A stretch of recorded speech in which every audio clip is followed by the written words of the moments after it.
Alors, autre témoignage. Alors ici, des questions. Bonjour, M. Cormier-Denis. Je suis un adhérent à la contribution mensuelle pour la cause, avec un C majuscule. La cause, j'aime ça, déjà en partant. La cause. Considérant qu'il serait nuisible de rajouter un nouveau parti politique nationaliste qui diviserait le vote canadien-français, pensez-vous qu'il serait pertinent de créer un mouvement nationaliste où les membres adhéreraient au parti à tendance nationaliste, PQ, CAQ pour son aile nationaliste, Parti conservateur du Québec, potentiellement avec Éric Duhem, pour consolider nos intérêts avec les partis en place? En sous-question, qu'est-ce que vous anticipez en politique de parti dans les prochaines années? 1. Une dissolution progressive de l'aile nationaliste de la CAQ ou une reprise d'un rapport de force nationaliste. Ou 2. Disparition totale du PQ, soit la fin du mouvement nationaliste générationnel de gauche. Alors, je vais essayer de répondre à la question le plus rapidement possible. Écoutez, l'idée de créer un club politique pour infiltrer les autres partis politiques, c'est intéressant. C'est-à-dire qu'au fond, on se rassemble entre nationalistes, on crée une stratégie politique de prise de contrôle de ces partis-là et on essaye le plus possible d'infiltrer le Parti québécois, la Coalition Avenir Québec et le Parti conservateur du Québec et de les radicaliser sur le plan identitaire, sur le plan nationaliste. Ce n'est pas une mauvaise idée.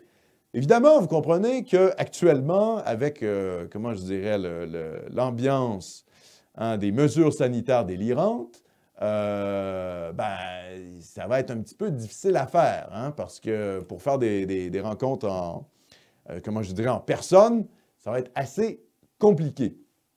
Donc, ça peut se faire sur Internet. Ce n'est pas une mauvaise idée. Il faut réfléchir à la forme que ça pourrait prendre, partager les idées et se coordonner. C'est intéressant. Mais ça nécessite une organisation. Donc, il faut des gens qui soient motivés pour faire ça. Et vous savez, c'est facile d'être motivé sur Internet. Ah oui, c'est une bonne idée. Et puis, quand les gens, c'est le temps d'agir concrètement, il y a beaucoup moins de monde. Moi, je me rappelle avoir essayé de mobiliser des gens pour aller dans des rencontres, aller voir des conférences, etc. Il y en a 10 qui vous disent qu'ils vont le faire. Il y en a 2 qui viennent. C'est comme ça que ça marche. Donc, il ne faut pas trop espérer des gens. Il faut avoir une espérance limitée sur le potentiel militant des gens. Ça, c'est la première chose. Deuxièmement, sur la dissolution progressive de l'aile nationaliste de la CAQ. Bien, écoutez, moi, qu'est-ce qui va se passer, en gros? La question est, que se passe-t-il dans les prochaines années? Je pense que le PQ va mourir. Je pense qu'il va être remplacé à gauche par Québec solidaire et remplacé, disons, au centre-droit par la CAQ. Et je pense que si François Legault gère bien ses cartes, joue bien ses cartes, et je pense que ça sera le cas, il va être réélu. Et il va même être réélu haut la main en 2022, peu importe les mesures sanitaires. Parce qu'au fond, l'électorat se dit, même les gens qui sont contre, finalement, les mesures sanitaires actuelles, se disent, oui, mais de toute manière, le Parti libéral aurait fait la même chose, le Parti québécois aurait fait la même chose, donc on préfère avoir Legault, mon oncle, relativement sympathique, au pouvoir, plutôt que Dominique Anglade. Dominique Bilderberg Anglade. Vous comprenez? Donc, selon moi, la CAQ ne paiera pas vraiment le prix fort pour les mesures sanitaires actuelles. Et je pense qu'avec la loi 21, avec cette espèce de semi-combat qu'il fait contre le multiculturalisme canadien, il ne réduit pas l'immigration. On sait qu'il veut rehausser l'immigration. Bon, là, évidemment, c'est le seul aspect positif des mesures sanitaires. Ça fait que le grand remplacement est ralenti. Bon, on va essayer de trouver du positif là où il y en a. Ça, c'est bien. Mais après ça, on sent qu'il veut finalement rehausser l'immigration pour en faire 50 000 immigrants par année. Voilà. Donc, c'est un peu... la CAQ et son faux nationalisme, je pense que malgré tout, vu l'offre politique actuelle, il va repasser.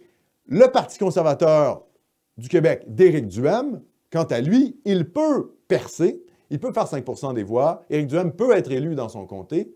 Je ne pense pas que ça va aller chercher beaucoup plus que ça, en tout cas, pas pour 2022. Après, on verra quelles seront les positions idéologiques. Oui, mon cher Philippe. Bien, il a quand même le mérite d'être le seul politique actuel qui conteste la doxa du nouvel ordre sanitaire. Tout à fait. C'est le seul. C'est le seul à faire ça. Parce que le Parti québécois est aligné sur la CAQ. Il y a GND qui a fait un petit commentaire, là. Oui, d'ailleurs, est-ce qu'on peut voir si le couvre-feu, est-ce que c'est vraiment appuyé sur la science? C'est fait traiter de complotiste. Oui, mais la seule fois où GND est un peu bon, Tu sais, la seule fois où GND et QS font un peu leur boulot, évidemment, les médias leur tombent dessus. Quand ils mettent des islamistes comme candidats, personne ne dit rien.